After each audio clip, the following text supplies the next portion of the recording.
creation of rays of love within them. He has made their spirits yearn to witness the beauty of his countenance, only possible by means of their annihilation. He then cast upon them his speech, wherein they found spiritual comfort by morning and by evening. And through that speech, he brought them closer and closer to him, such that they became in near communion with him. Thereat, he purified their souls with its outward aspect, so that it became like gushing water. And he replenished their hearts with its inward aspect, so that it was like a surging sea. But when they wanted to dive into it, to extract the pearls of its mysteries, the waters rose high above them, and they were drowned by its torrent.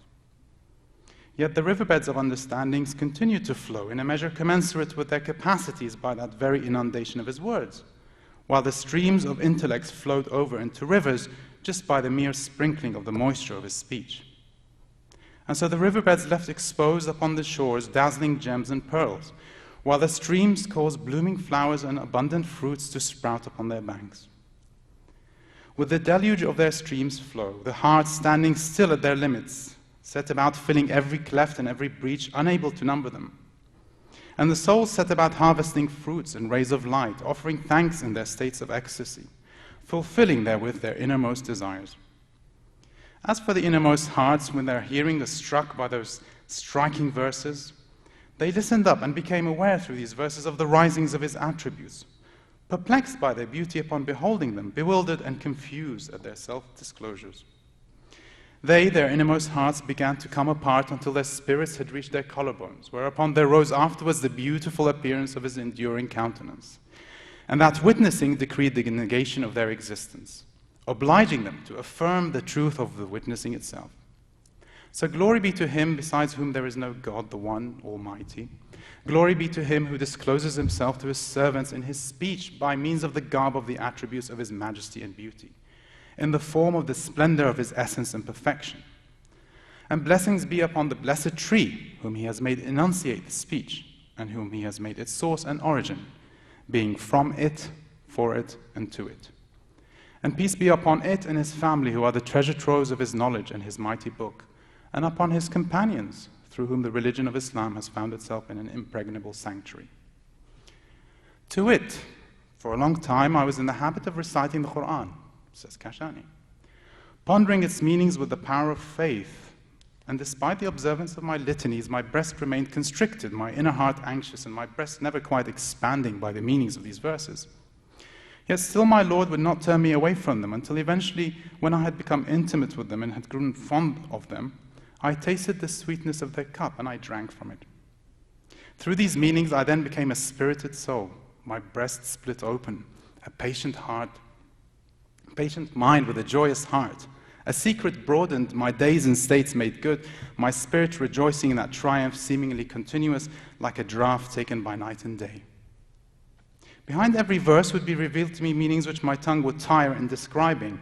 Neither my power was sufficient to record or number them, nor my strength could endure to divulge or expose them. I then remembered the report that had come to me, but which had not aroused in me any interest at the time, since it was beyond my aims and aspirations. The saying of the unlettered, truthful prophet, the most excellent blessings be upon him from every silent and every speaking thing.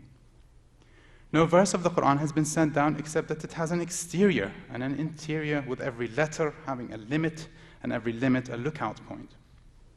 I understood from the statement that the exterior was exoteric exegesis, while the interior was esoteric interpretation. The limit was the most that the faculties of comprehension could attain from the significations of the speech, while the lookout point was that point to which he, the believer, ascended from that speech and came to look out onto the witnessings of the omniscient king. And indeed it has been transmitted from the foremost truthful Imam, Ja'far bin Muhammad as-Sadiq, peace be upon him, that he said, "Verily God has disclosed himself to his servants in his speech, but you fail to see it." Now it's also related from him, peace be upon him, that he once fell down unconscious during prayer, and when asked about it, he said, "I kept reciting the verse until I eventually heard it from the one who had spoken it."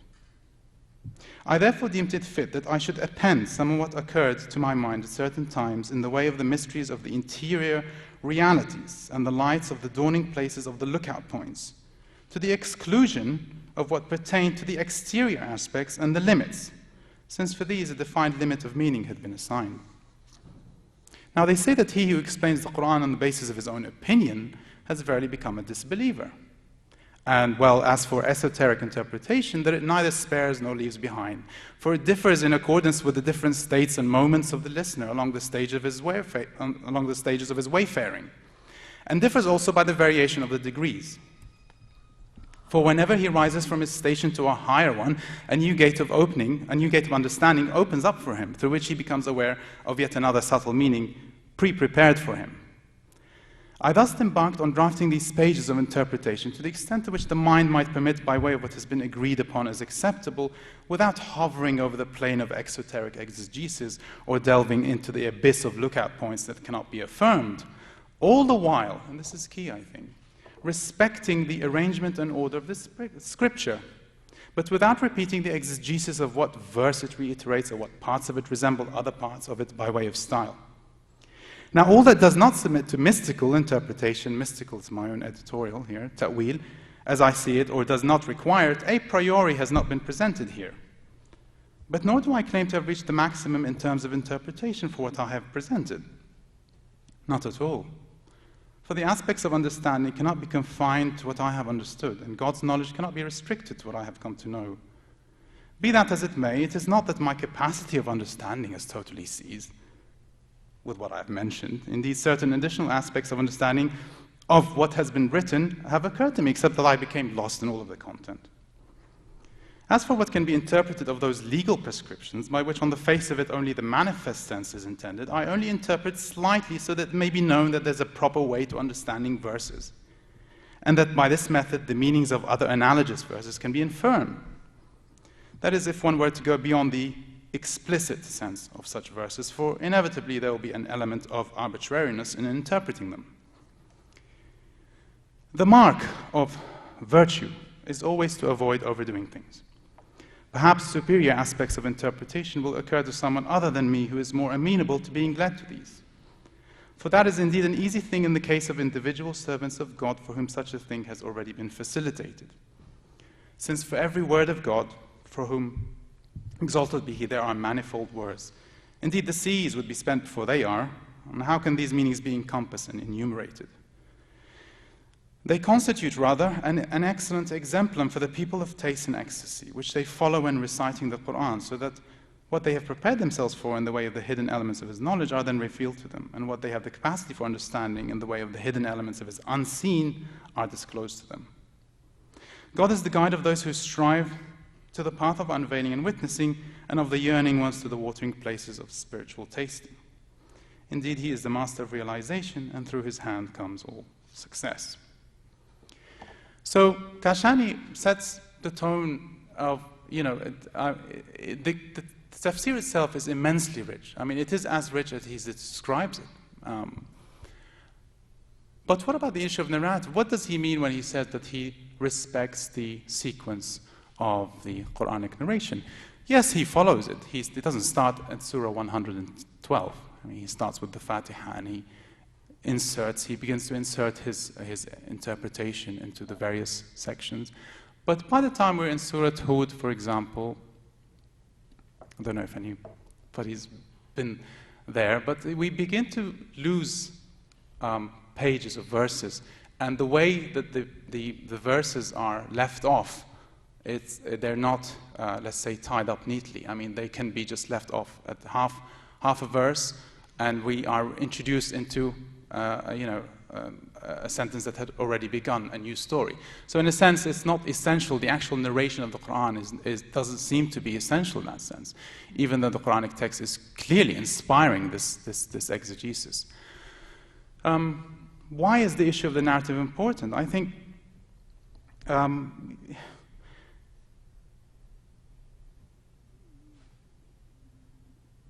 as a scholar, I'm acutely aware of the complexity involved in submitting the Quran as a text to a series of questions that I guess literary studies have, for all intents and purposes, not rendered void, certainly problematized. But what reality does the text have? Is there an objective meaning to a text? Is it the case that what we might call eisegetical considerations always plague and sort of wreak havoc with a search for ultimate meaning that is perhaps elusive?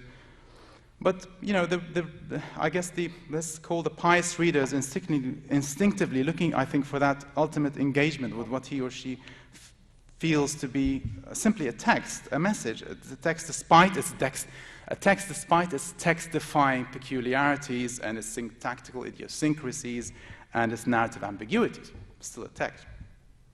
So one can easily find oneself, as I am perhaps now, engaged in a series of questions that from a contemporary scholastic and literary point of view are quite besides the point. I mean, you know, I dare say even a series of non sequiturs like, what is tafsir? Can there really be a tafsir of the Quran, a singular tafsir? Have we given up? But, you know, what I'm trying to suggest is, have we given up on the idea that tafsir is meant to explain the Quranic text? But yet, more often than not, it's involved in many other things. Again, I mean, if in the modern, in the modern world, this question I think is of greater importance now. I mean, what are these Qur'anists that you mentioned? What are they doing? You know, that's what the Quran, right? You call them Quran something, right? The Quran believers, the Qur'anists. I've seen the word somewhere. So,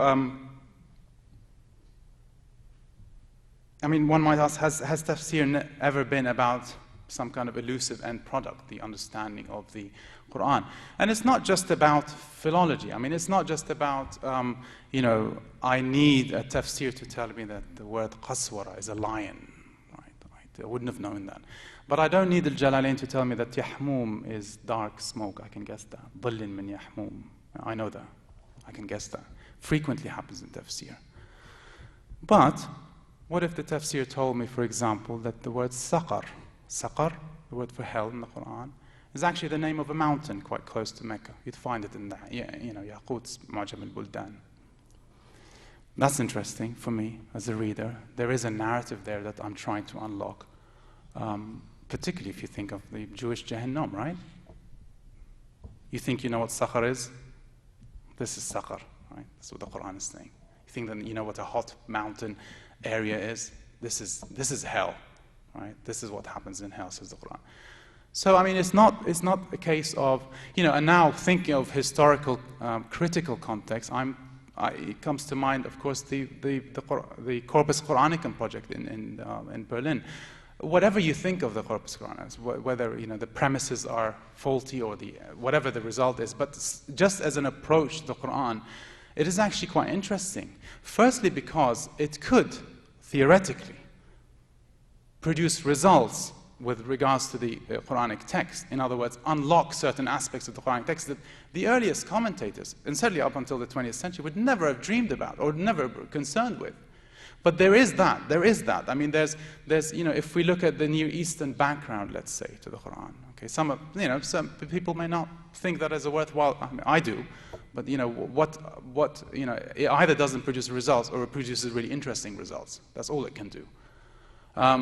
But, you know, there is that. Are we in the danger of understanding the Quran? So let's put it that way, better than the first commentators, because we do things that they wouldn't have done. It's something to think about. And, you know, it doesn't have to be complex. I mean, you know, before I came here, they always repeat the famous Muhammad Mutawalli Sha'rawi's famous sort of, you know, lectures to the masses. And there's a series been going on since the 70s, I guess. And one of the things that he does to the Quranic text is one of the things I might like to see in the Quranic text. For example,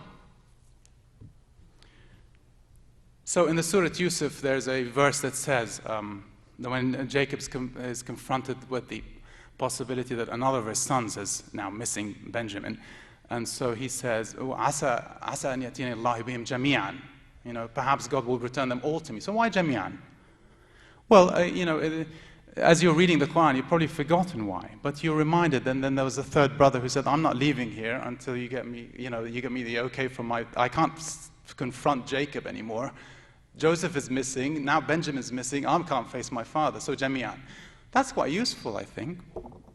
But not only, I mean, these examples can be multiplied. Why aynan yashrabu biha? Ibadullah yufajjiruna tafjira. Why biha? Why not minha? So Mutawalli says, oh, well, because it refers to the kas. Bi, right?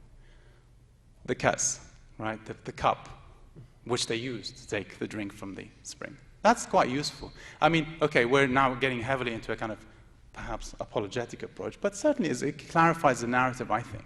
There's a lot of that's possible. On the other hand, of course, the genre begins to break down somewhat in the 20th century, and we have, how do we classify the modern approaches to the Quran, particularly the scientific, and I'm looking forward to hearing some of the papers. Yeah, that's more than enough. I'm looking forward to some of the papers on the scientific sort of commentaries, the modern scientific commentaries. How does that work? What do they do with the Quran? How do they break the traditional paradigm, the traditional mold, and successfully? Does anybody care? Right? Because, of course, they don't have the madrasa backgrounds most of the time. The Quranists, maybe. But perhaps this is it. Perhaps the Quran is an atypical narrative. So it defies explanation while being an endless source of inspiration. Thank you very much.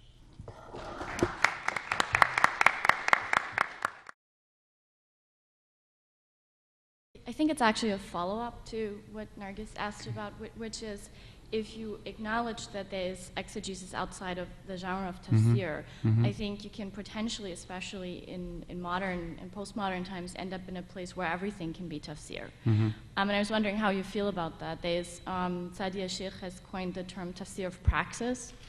I've heard a presentation a couple of years ago of somebody who was reading tafsir in Egyptian plays. So I wonder what that assumption does to the study of tafsir. So if it has basically no boundaries, if everything that mentions the Quran in any kind of understanding of it is in fact tafsir, then is there any sort of boundary to it? It's the question of authoritativeness, I think, is key, and we are I guess at this moment, I mean, in contemporary, sort of in the modern world, in a situation where it is not, potentially, it is not the scholars who dictate, right? They still do, by the way, but it's not the scholars who should dictate what is authoritative as a Qur'anic Tafsir or whatever. Not just a physical volume, but just any explanation. But actually, what is happening is that we see this phenomenon. If you think about the Salafi movement, Salafism, it's from the ground up, in a sense. They're selecting texts, it's just they're selecting all the wrong texts, in a sense. So, I mean, we are at this, we are in a situation, I think, in the modern world where we can break with the mold, where it's not the scholars who impose their authority, but they still do. There is a, psychologically, there's, the hold that the discipline has over the Muslim audience, right? It's still very powerful. I mean, people still want to know what Tabari or Ibn Kathir said, or what, and so on. But for the modern period, it's also very interesting because it has a lot of authoritative figures with a hand in both. I mean, one hand in tradition and one hand very modern. I mean, I'm thinking of Fadlallah, the recently deceased Lebanese marja, of course. If you read his tafsir, then it's very much both. I mean, he has like one line from a medieval lexicon. He says, Al-Raghib said, right? Al-Raghib al-Isfahani. But then he goes and says, and if we think about the jaw of this verse, the air of this verse, the ambience, that's very modern, I think. Very nice as well. If you think about what the verse suggests. So there are, and I mean, Fadlallah is no, commoner. I mean, it's authority. Do we have an equivalent in the Sunni world? Remains to be seen. At the moment, no. I don't think. They can speak with authority. But that's Sunnism, I think, no? I have my own understanding of what Sunnism and Shiism is. This is one of the... I don't want to be controversial here because we're being taped, but... It can be edited. But okay, just to edit the right bit.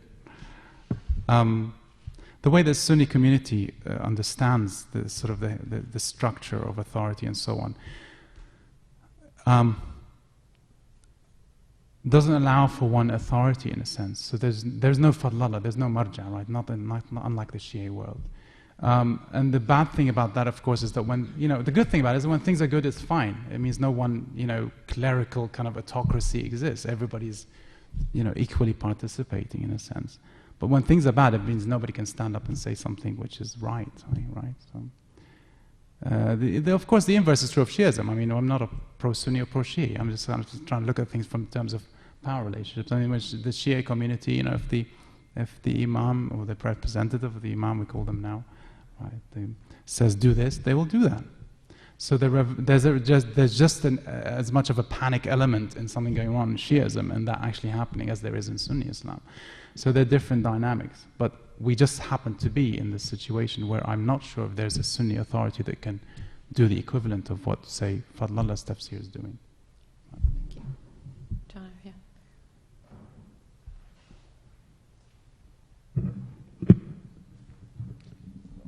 Well, anyway, can you hear me? I think one of the, I'm glad that those previous two questions came up, because I think one of the issues is that we need to make a clear distinction between linear tafsir, like Tabari and Qurtubi and Razi and so forth, and all the rest of tafsir. I mean, I think it's quite correct to say that you can even say all of Islamic intellectual activity in some sense or another is a tafsir. I mean, there's nobody can say, well, I don't care what the Quran says. Yeah. I'm a Muslim and this is what I think. Everything has to be framed in terms of the Good Quran. point. But at the same time, the linear tafsir, so if you make that distinction, at least in my experience, like reading, reading Tabari and Razi, when you read all of them, they don't, they're not authoritative in the sense that like someone goes to the tafsir of Razi to see what they should believe about something. I mean, the linear tafsirs, these encyclopedic tafsirs, at least in my understanding of it, they reflect the prevailing intellectual tradition. They kind of record at a kind of a second order level of what's going on, so they're kind of a collection of what the legal scholars are saying, what the theologians are saying, what the mystics are saying. But when Muslims really want to sort of be told what to think or what to believe or what to do and so forth and so on, the sources for that are coming from elsewhere. And the linear tafsir, now that's why I meant, like, we have to be very precise about the linear tafsir that kind of records all these opinions, is reflecting that. Because, I mean, I've never run across an instance where somebody was in a non-tafsir work was talking about something and they said, but of course, Tabari says this in his tafsir, so I have to change my mind, or this, or Razi says this, or Ibn Kathir says this. There always seem to be just kind of communicating to everybody else what's going on in terms of the tafsir in the background, as it were. The background of the tafsir being the entire Islamic intellectual tradition itself, law and theology and so forth and so on. So I was wondering. I don't think I can add to that. I certainly, I appreciate the fact that for a lot of these tafsirs, they are just, they are joining and validating a tradition of authority and a tradition of approaching the text that, like you say, they would not be selected, like you're quite right, I think, be selected from the group and said, let's follow. I don't think that can work in the Sunni community, but what I fully agree with you. But my question would be, and I don't think there's necessarily an answer now, or perhaps there isn't, perhaps a nonsensical question, is that should that be our only interest in tafsir? You see, because for the past 20, 30 years, it's been this, that all tafsir can tell us is about that society, about that mufassir in that time, about that controversy.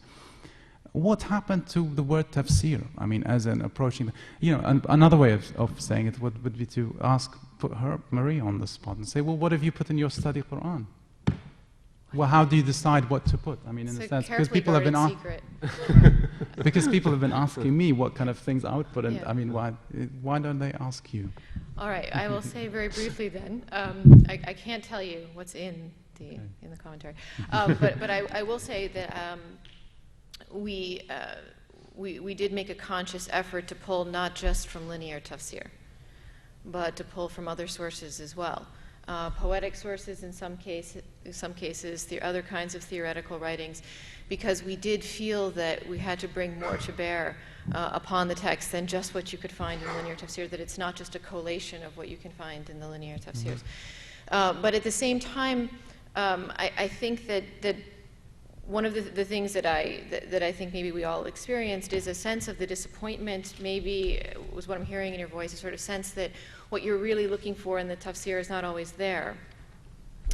And that elusiveness, I think, has something to do with the interpreter, in any case, coming to the text. They're looking for something that obviously is their own. And so there is some of, let's say, our own views on the matter that are there as well, grounded very much in tafsir of the Qur'an bil Qur'an. I mean, very much grounded in the Qur'an itself, not sort of going off on a limb, yeah? But I think that what you said about this idea of what should tafsir be and do we have the tafsir that we need, I think is something that resonates with me. Joseph wanted to respond I just wanted to add, actually, just to quickly add to what Maria is saying, if you could cite other things. For example, we've got passages from the Nashr al-Balagha, we've got passages from the Ihya al-Ulumuddin cited at times.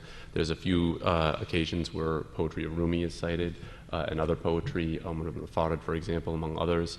There are places where the Futuhat is cited, and even instances where I think in confronting difficult questions of what's going on in the relationship between the Bible and the Quran in this passage, that sometimes we've done